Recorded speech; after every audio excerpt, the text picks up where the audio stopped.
first suppressor we got right here, and this was the R9. We got the pistol booster on it. I just ordered another booster with the piston, because these are separate. The piston, I still got to find a 1/2x28, but I got the other one for the 45. And you need the piston and the booster when you want to shoot these on a handgun. It just helps with the recoil. So this one right here, we got a lot of rounds through this thing, right? 940, that shit's super quiet. 978, 976. Here from 6.5 Creedmoor, we did a video on that already. 6.5 Creedmoor 308 6mm arc, 17 HMR 9mm. Pretty much everything. This thing is like the all around. I would buy another one of these if I didn't have to pay for tax stamps. I would buy another one of those just because it's so versatile. Then the second can was the T2. It took so long to get this. That can took like a little bit over a year. Yeah, it took over a year. This was my second can of T2, and by the time this one got freed, T3 was already out. So I seen videos that think too big of a difference between T2 and T3. If it is a decibel or two, it ain't no big deal to me, all like that.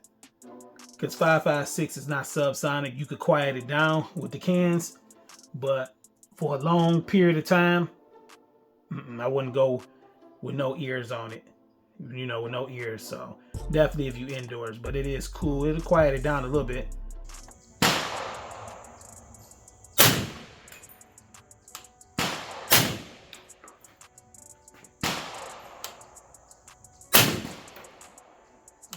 That steel target. Alright, that's it. Finish that can. You see the one that's facing it? This one comes with the muzzle brake and quick disconnect. These brakes, I planned on buying a whole bunch of these brakes, but they're not cheap. They be between $70 to $100. So that's why I always have my brake still in the can, and I just treat it like a direct thread, because them brakes is not cheap. I had thought that they was gonna be like $30, $40, and I could just buy a whole bunch. But they really not set up like that. So that can is bigger than that. Only thing we can shoot out of here is we got this can to be able to shoot 10.5, because you can't do 10.5 with 5.56 on the R9. 10.5. We did 8.5, and we might did the 7.5. You're not really supposed to do that 7.5 or 8.5, but we did it. It was cool, but I wouldn't do a lot of it. This is full auto rated.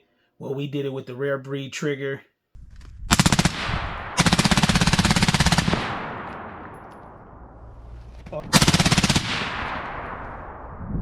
So, and it held up pretty good and was pretty quiet. But that's pretty much it. 17 HMR, 5.7, 22 Magnum, and 5.56. And what, 224, I think 224 Valkyrie. I might be missing something, but something like that. So that was the second one. The third one we got was the R45. It's like the big brother of the R9. So this one right here, we got the booster coming for it and some different mounts. So we can go Chris Vector, 5.45, 5.10, the high point 10mm carbine. I got that. And that's pretty much it on that. But other than that, we got the mount, the 5.8 mount. That'll fit any 300 blackout, 308, all of that stuff. So we've been shooting this with 308, so we should get a better sound with this one also, you know, because it can't shoot it. This shoot ups to 45-70. So we're gonna have one of those soon too. So that's a lot bigger than the R9. That one took like about a month after the paperwork was started. The Resonator K. And this is a 30 cal one, and it's kind of like the T2 but shorter. It's a shorter can.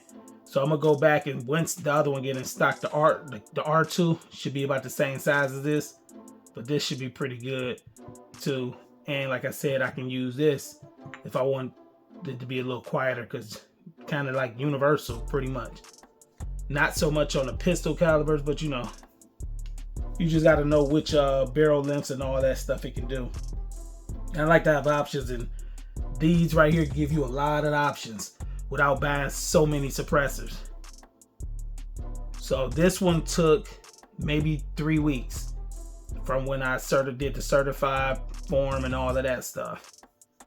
So the last one, which I bought, maybe paid for a couple months after these two.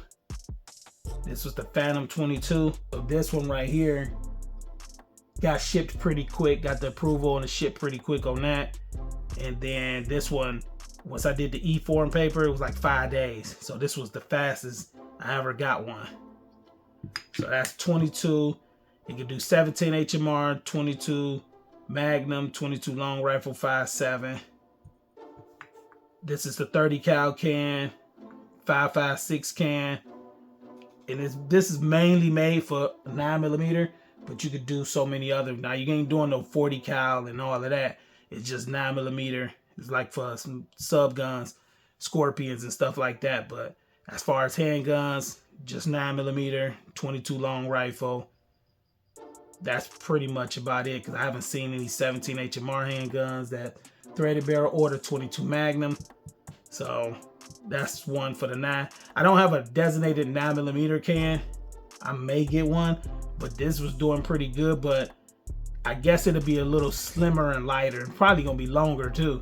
But I may do that in the future. I just want to get the basics, so I can do a lot of different calibers. I got a lot of different calibers. I want to be able to move around with that. So next two, we're going to get the R2 once I can find a good price on that, and we're gonna get the Bad Larry. Bad Larry, that's still new, so that ain't gonna be probably ain't gonna find too many good prices on that yet. They got an older model, but I'm gonna get the newer model. It looks different. I watched the video on it. So 4570, that's why I went with that. And then we got the 338 with the Bad Larry. There's a lot of stuff we're gonna check out and see what guns run with it and what guns don't run with it. I see your motivation, I see your movement is in effect, and I fucking love that shit. Let's get it.